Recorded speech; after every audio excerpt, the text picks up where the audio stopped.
Hi, I'm Bill O'Reilly. Thank you for watching us tonight. The truth matters. That is the subject of this evening's Talking Points memo. If the federal government were as dishonest as the American media, there would be indictments all over the place.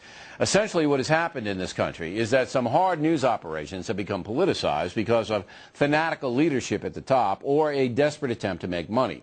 Case in point, NBC.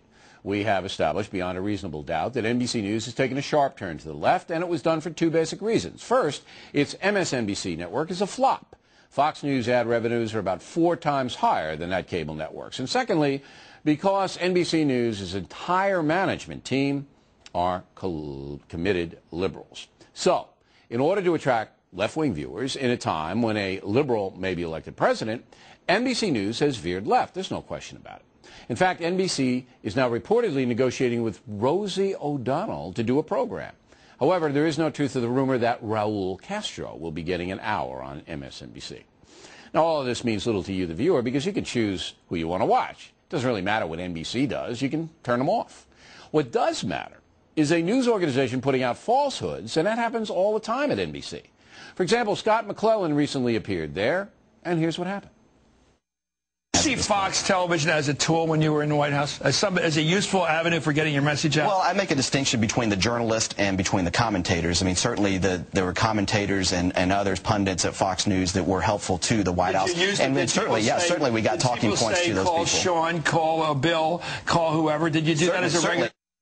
Certainly. Bull. What Mcclellan put out there is false. It is a deceit.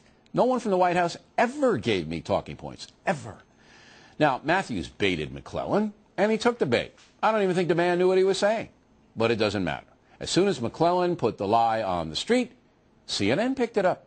And then the far-left blogs ran with it. So this kind of garbage takes on a life of its own. That is unacceptable. And we will hold those involved accountable. Now, I'm lucky. I have a forum to respond. But most Americans don't have that. They get smeared. They can't fight back. Again, unacceptable. As for Mcclellan, well, he was mad enough to come on the Radio Factor today, and here's how it went down. Do you owe me an apology? The truth is, I messed up.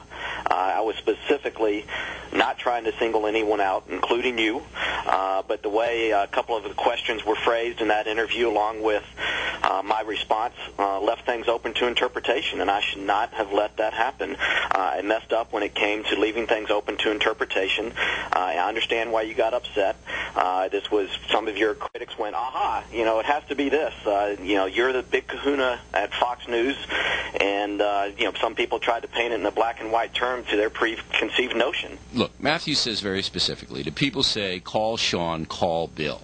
And you say... Call whoever. And yeah, and you say certainly. So I think, first of all, you owe me an apology. I got cut off. I mean, all right, do you owe me an apology? Well, I don't think that I should have left it open to interpretation in that regard. But wait. Now, my name, as you know, my name is now attached by you to White House Talking Points, and no, CNN... I did not use your name, Bill. No, he did, and you said certainly. He did, and you look. He baited you. Everybody knows he baited you. Yeah, I didn't go on the show to talk. I didn't go on the show. But that's what they do over there. You know that. I went on the show to talk about Bush's legacy and the Obama. I got it. You went on the show to sell your book. Fine, but you let it go when he was specific and used my name, and then CNN picked it up right after that. Howard Kurtz, and they went, and then it was all over the place. Yeah, let me look. You seem, Scott, not to want to apologize to me. You don't have to, but I think you do owe me an apology. I think I did by saying I messed up. I think that is. Well, you know what? It'd be better if you said, "Look, Bill, I'm sorry. I didn't mean to do that." Well, I didn't mean to do that. I'm sorry, Bill. I didn't mean to do that. Fine. It only took me 3 minutes to get that out of you. Now, I want you to say to the people who are listening that, as far as you know, I never received the talking points from the White House. I don't know that. I don't. I have no knowledge of that. Okay, so you have no knowledge that I received anything from the White House while you were there. Well, we certainly sent out. But O'Reilly.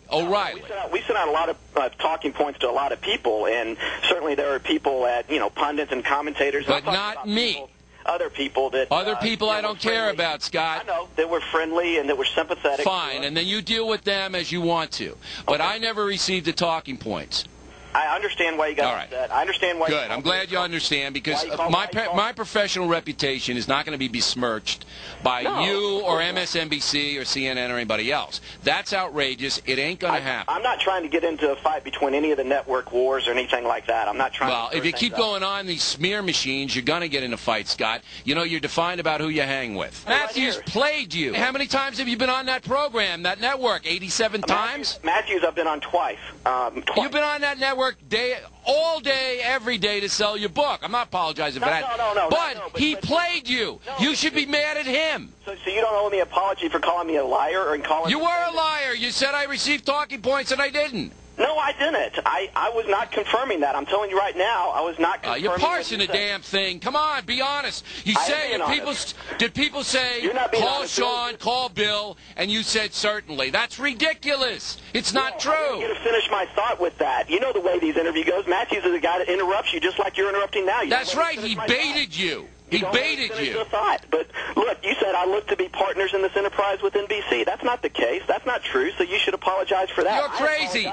You're partners with them in selling your book.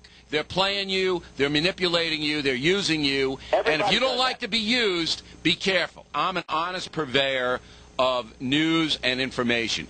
And I'm not going to let anybody imply that I'm not. That's fine. And I'm not trying to question your motivation, all right. Bill. I'm not trying to get into it with you. I appreciate you coming on, Scott. And he was a stand-up guy to come on because he knew it was going to be that way. Finally, here is the bigger picture. Now, I've had enough dishonesty from the media, and I'm betting you have too. So we are going to confront blatant deception and go after the deceivers no matter where they are. If we don't do that, no one will. Enough is enough. The spin stops here, and now so does the deception.